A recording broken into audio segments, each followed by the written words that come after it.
कुरा त्यो समयको हो जतिखेर आज भोलिको जस्तो हत्केला भरिको टच स्क्रिन मोबाइल थिएन। बल्ल बल्ल गाउँ घरमा नोकिया र चाइनिज टुकटुके मोबाइल निस्कदै थियो। बल्ल तल्ल पेवा कुखुरा बेचेर टुकटुके मोबाइल किने पनि सिम पाउन भने मुस्किल थियो त्यो समयमा। मोबाइलको सेटलाई भन्दा सिमलाई महँगो पर्थ्यो। कक्षा 9 मा पढ्दै थिए। आजको जस्तो फेसबुक, टिकटक, युट्युब थिएन। त्यतिखेर त टिभी अनि रेडियोको जमाना थियो। हप्ताको शनिबार बाहेकका दिनहरूमा स्कुल जाने अनि शनिबार भने गाई गोरु गोठालो जानु पर्थ्यो। शनिबारको दिन थियो सदाको दिन जस्तै त्यो दिन पनि म कुखुरा बेचेर किनेको टुकटुके मोबाइल बोकेर गोठालो हिँडे। त्यतिखेर खुब रेडियो सुनेर साथी बनाउने चलन थियो। टुकटुके मोबाइलमा न त गीत न त भिडियो न त क्यामेरा नै हुन्थ्यो। सिर्फ इयरफोन लगाएर एफएम रेडियो बज्थ्यो। त्यही रेडियो सुन्दै नै गोठालो गरिन्थ्यो।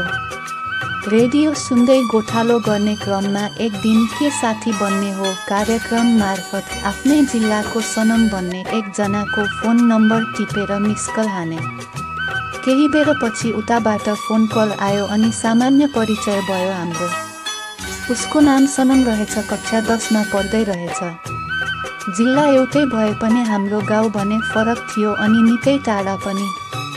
दिनहरू बित्दै जाँदा हामी बीच फोनमा निकै कुरा हुन थाल्यो। सनम साह्रै रमाइलो कुराहरू गर्थ्यो। कहिलेकाहीँ भने राति सुतेर कुरा गर्दा निकै बोका टाइपको कुरा पनि गर्थ्यो। उसको कुरा सुनेर कहिलेकाहीँ त यस्तो लाग्थ्यो कि यो मान्छेले धेरैजना केटीहरूलाई बिताइसकेको छ। आज भोलिको जस्तो भिडियो कलको माध्यम थिएन। मात्रै बोली सुनेर अनुहार अनुमान लगाइन्थ्यो। उसका कुरा सुनेर मलाई पनि आनन्द लाग्थ्यो। नलागोस् पनि कसरी म पनि भर्खरै 17 लागेकी केटी थिएँ। कुरै कुरामा कहिलेकाहीँ उसले उसका मदानीले मेरो बिर्को नखोलेको ठेकीमा मोही पार्ने प्रस्ताव राख्थ्यो।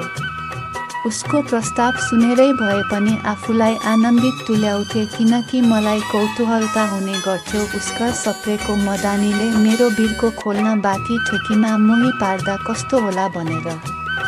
उसको मदानी कत्रा होला, मेरो ठेकीमा अट्ला कि नअट्ला, मनमा नै यस्तै प्रश्नहरू उठ्थ्यो।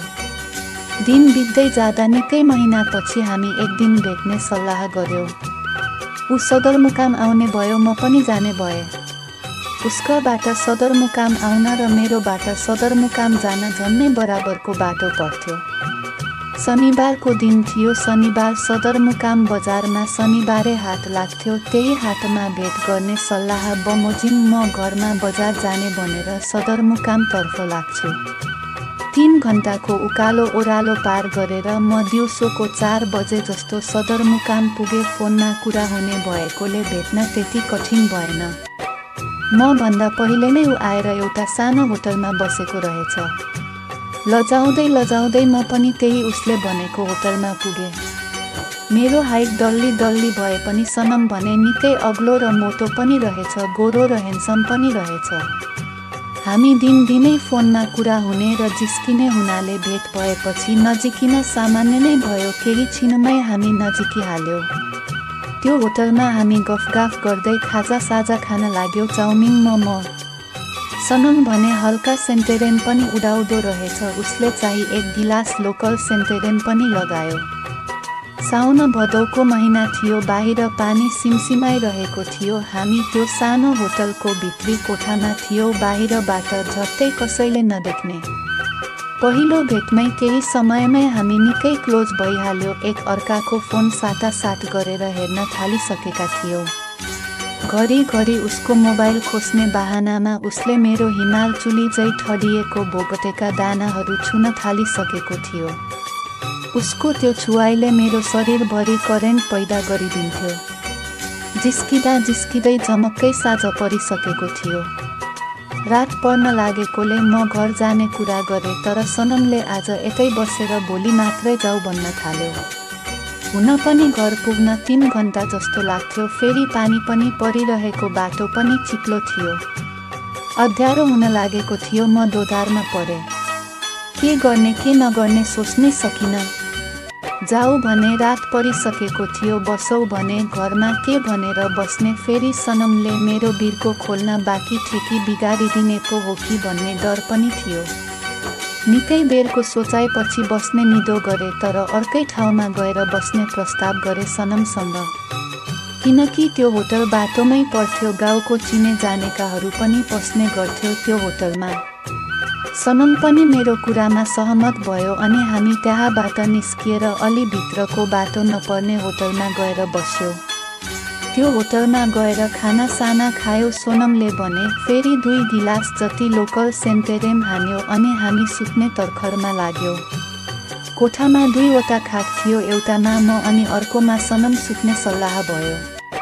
ऊ उसकै खाटमा सुतिरहेको थियो, म मेरो खाटमा सुतेको थिएँ। उसले मेरो मोबाइल माग्यो, मैले लिन आऊ भने, तर उसले यहाँ ल्याइदेऊ न भन्यो। म उठेर मोबाइल दिन गएँ उसको खाटमा, तर उसले मोबाइल सँगै बस्छ न भन्दै मेरो हात समायो। मैले मेरो हात तान्न खोजेँ, तर उसले एकैछिन बस्छ न भन्दै हातबाट तानेर उसको खाटमा बसायो अनि मेरो बोगटेमा सुनसुन्याउन थाल्यो। मैले उसको हात हटाउन खोजेँ, तर उसले अझै भित्र छिराएर मेरो बोगटेको नाप लिन थाल्यो। म पनि 17 वर्षको तरुणी थिएँ। केही बेरको प्रतिकार गर्दा नगर्दै मेरो ठेकीबाट चिप्लो वर्षा हुन थाल्यो।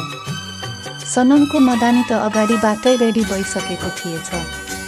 केही बेरमै सनमले मेरो बिर्को नखोलेको ठेकीमा उसका जर्खरिएको मदानी हालेर मोही पार्न थालिहाल्यो। पहिलो पटक ठेकीको बिर्को तोडिँदै थियो। मदानीको प्रवेशले ठेकीको मुख नै चर्केला जस्तो हुँदै थियो, जसो तसो थाम्न गाह्रो हुँदै थियो। केही बेरको मोही पाराइले सायद घिउ पर्न थालेछ, क्यारे मदानी र ठेकीको अनौठो आवाज निस्किरहेको थियो। करिब 6 मिनेटको मोही फिटाएपछि सनमको मदानीबाट घिउको पिचकारी हान्यो मेरो ठेकीभित्र। ठेकीभित्र सिरिक सिरिक गर्दै पिचकारी हानेपछि सनमले बिस्तारै उसको मदानीलाई मेरो ठेकीबाट अलग गरायो।